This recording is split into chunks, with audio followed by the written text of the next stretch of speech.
Hi dears, welcome back to channel. ഇന്ന് നമ്മൾ നീറ്റിൻ്റെ ഓപ്ഷൻ രജിസ്ട്രേഷൻ കൊടുക്കുന്നതിൻ്റെ ഡീറ്റെയിൽസ് വന്നിട്ടുണ്ടല്ലോ അല്ലേ. അപ്പോൾ നമുക്ക് അതിൻ്റെ വിശദാംശങ്ങളിലേക്ക് കടക്കാം കേട്ടോ. അത് നമുക്ക് പത്രക്കുറിപ്പ് എന്താണെന്ന് നോക്കാം. MBBS BDS agriculture corporation and banking veterinary forestry fisheries കോഴ്സുകളിലേക്കുള്ള പ്രവേശനത്തിൻ്റെ ഓൺലൈൻ ഓപ്ഷനുകൾ ക്ഷണിച്ചിട്ടുണ്ട്. 2020 MBBS BDS agriculture corporation and banking veterinary forestry fisheries കോഴ്സുകളിലേക്കുള്ള ഒന്നാം ഘട്ട അലോട്ട്മെൻറ്റ് നടപടിക്രമങ്ങൾ 10-ാം തീയതി ആരംഭിച്ചിട്ടുണ്ട്. ഇന്നലെ മുതൽ ആരംഭിച്ചിട്ടുണ്ട്. ഈ ഘട്ടത്തിൽ കേരള അഗ്രികൾച്ചർ യൂണിവേഴ്സിറ്റിയുടെ കീഴിൽ പുതുതായി ഉൾപ്പെടുത്തിയിട്ടുള്ള college of corporation banking and management എന്ന സ്ഥാപനത്തിലെ കോർപ്പറേഷൻ ബാങ്കിങ് എന്ന കോഴ്സിലേക്ക് ഇതിലൂടെ ഓപ്ഷൻ നൽകാവുന്നതാണെന്ന് പറഞ്ഞിട്ടുണ്ട് കേട്ടോ. ഇനി MBBS BSc agriculture corporation and banking veterinary forestry fisheries കോഴ്സുകളിലേക്ക് പരിഗണിക്കപ്പെടാൻ പുതുതായി ഓപ്ഷൻ രജിസ്റ്റർ ചെയ്യണം. എഞ്ചിനീയറിംഗ്, ആർക്കിടെക്ചർ, ഫാർമസി കോഴ്സുകളിൽ ഓപ്ഷൻ നൽകിയിട്ടുണ്ടെങ്കിലും മെഡിക്കൽ അനുബന്ധ കോഴ്സുകളിലേക്ക് പ്രവേശനം ആഗ്രഹിക്കുന്നെങ്കിൽ ഈ ഓപ്ഷനുകൾ തന്നെ നൽകേണ്ടി വരും കേട്ടോ. ഇത്തരത്തിൽ വിദ്യാർത്ഥികൾ മുൻഗണനാക്രമത്തിൽ നൽകുന്ന ഓപ്ഷനുകളുടെ അടിസ്ഥാനത്തിലായിരിക്കും അലോട്ട്മെൻറ്റ് നടത്തുന്നത്. ഇനി MBBS BDS agriculture corporation banking veterinary forestry fisheries കോഴ്സുകൾ പുതുതായി ഓപ്ഷൻ രജിസ്റ്റർ ചെയ്യാനുള്ള സൗകര്യം ഓൾറെഡി സ്റ്റാർട്ട് ചെയ്തിട്ടുണ്ട്. അത് 15-ാം തീയതി വൈകിട്ട് 5 മണി വരെയാണ് സമയമുള്ളത്. 15/11/2020 വൈകിട്ട് 5 മണി വരെ ലഭിക്കുന്ന ഓപ്ഷനുകളുടെ അടിസ്ഥാനത്തിൽ 16 വൈകിട്ട് തന്നെ അലോട്ട്മെൻറ്റ് പ്രസിദ്ധീകരിക്കും. ന്യൂനപക്ഷ പദവിയുള്ള സ്വകാര്യ സ്വാശ്രയ മെഡിക്കൽ ദന്തൽ കോളേജുകളിലെ ന്യൂനപക്ഷ കോട്ട സീറ്റുകളിലേക്കും NRI കോട്ട സീറ്റുകളിലേക്കും പ്രവേശനം ആഗ്രഹിക്കുന്ന വിദ്യാർത്ഥികളും പ്രസ്തുത കോട്ട ലഭ്യമായ കോളേജുകളിലേക്ക് ഓപ്ഷനുകൾ ഇതിൻ്റെ ഒപ്പം രജിസ്റ്റർ ചെയ്യണം. ഇനി പ്രവേശനവുമായി ബന്ധപ്പെട്ട സർക്കാർ ഉത്തരവുകളും അലോട്ട്മെൻറ്റുമായി ബന്ധപ്പെട്ട വിശദാംശങ്ങളും വെബ്സൈറ്റിലുണ്ട്. ഇതിൻ്റെ ഒരു വിശദമായ നോട്ടിഫിക്കേഷൻ സ്വീകരിക്കേണ്ടത് അതെന്താണെന്ന് നോക്കാം. ഇതാണത്. ഓപ്ഷനുകൾ ക്ഷണിച്ചു.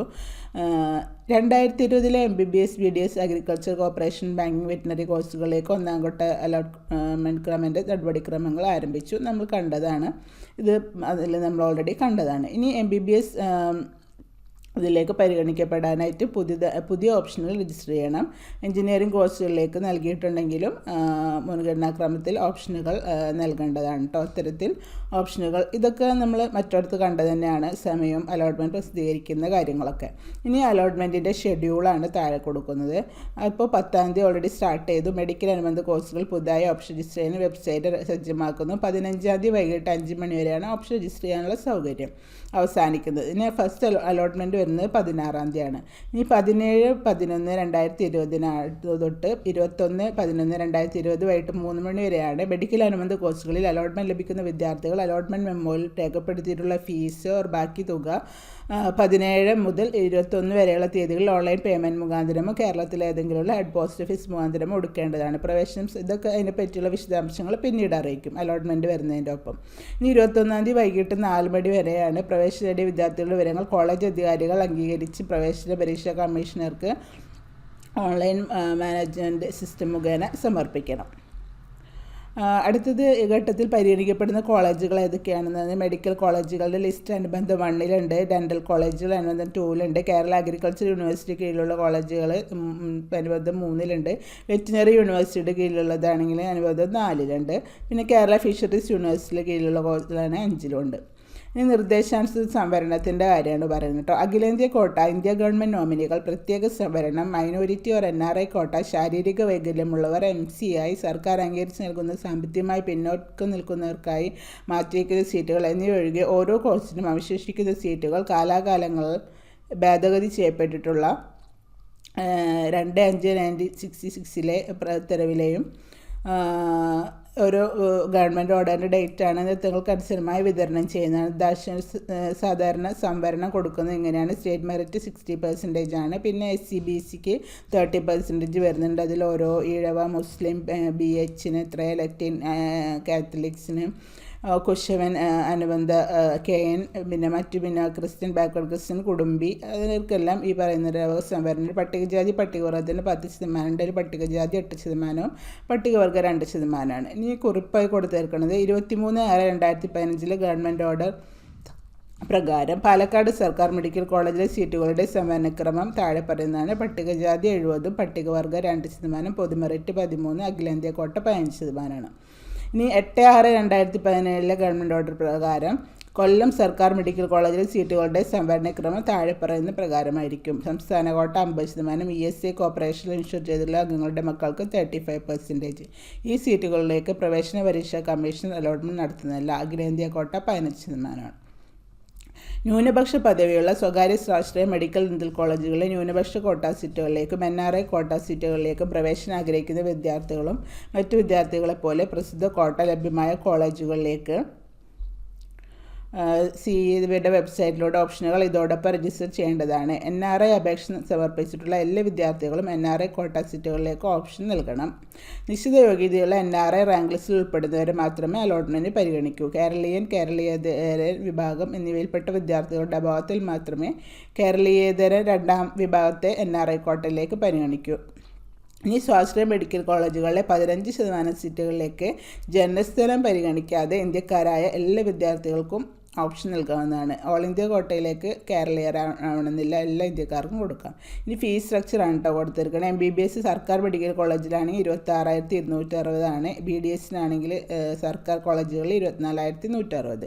ഇനി അഗ്രികൾച്ചർ BSc ഓണേഴ്സ്, ഫോറസ്റ്റ് കോഴ്സുകൾക്ക് BSc ഫോറസ്ട്രി ഓണേഴ്സിന് കേരള അഗ്രികൾച്ചർ യൂണിവേഴ്സിറ്റിക്ക് കീഴിലുള്ള കോളേജിലാണെങ്കിൽ 7,500 പെർ സെമസ്റ്റർ ട്യൂഷൻ ഫീ ആണിത്.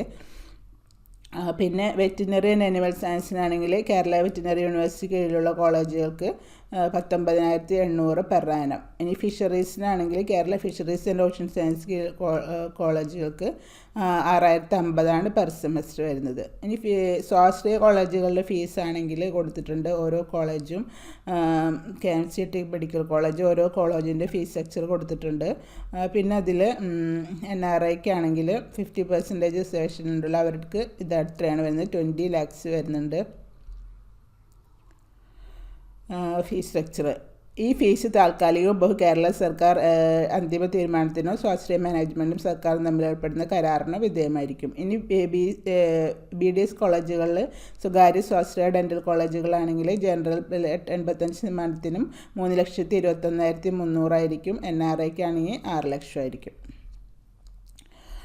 ഈ ഫീസ് ഇതും അങ്ങനെ തന്നെ പറഞ്ഞിട്ടുണ്ട്. ഇനി ഫീസ് MBBS കോഴ്സിൽ സ്വാശ്രയ മെഡിക്കൽ കോളേജുകളിലെ ഗവൺമെൻറ് മൈനോറിറ്റി കോട്ടയിൽ അലോട്ട്മെൻറ്റ് ലഭിച്ച വിദ്യാർത്ഥികൾ 3 ലക്ഷം രൂപയും, BDS കോഴ്സിന് സ്വാശ്രയ ഡെന്റൽ കോളേജിൽ ഗവൺമെൻറ് കോട്ടയിൽ അലോട്ട്മെൻറ്റ് ലഭിച്ച വിദ്യാർത്ഥി 1 ലക്ഷം രൂപയും പ്രവേശന പരീക്ഷ കമ്മീഷണർക്ക് കൊടുക്കണം. MBBS BDS കോഴ്സുകളിലേക്ക് ഗവൺമെൻറ് മെഡിക്കൽ ഡെന്റൽ കോളേജുകളിൽ അലോട്ട്മെൻറ്റ് ലഭിച്ചവരും agriculture corporation, banking, veterinary, fisheries യൂണിവേഴ്സിറ്റിയിലുള്ള കോളേജുകളിൽ അലോട്ട്മെൻറ്റ് ലഭിച്ചവരും മുഴുവൻ ഫീസ് തുകയും പ്രവേശന പരീക്ഷാ കമ്മീഷണർക്ക് കൊടുക്കണം കേട്ടോ.